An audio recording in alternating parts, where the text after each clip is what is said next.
ነዳጅ ጠፍቶ መኪና ተኮልኩሎላል ተሰልፉ ይኸውልህ ከዚህ የተነሳ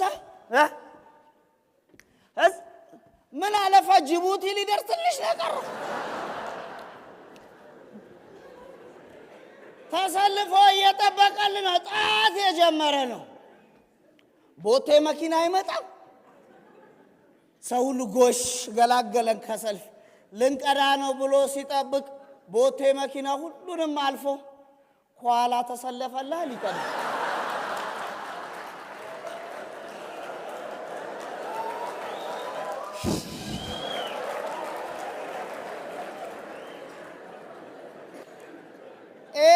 ነዳጅ ጭኖ ሁሉ ሊሆን ይችላል ኋላ የተሰለፈ እንደዛ ነው የሚያረጉ ችግርን ስትጠይቅ እኮ መልስ ይመልሳሉ ብለው የምታሰባቸው ሰዎች መመለስ አቅቷቸው ካንተ ኋላ ይሰለፉና እጃቸውን አውጥተው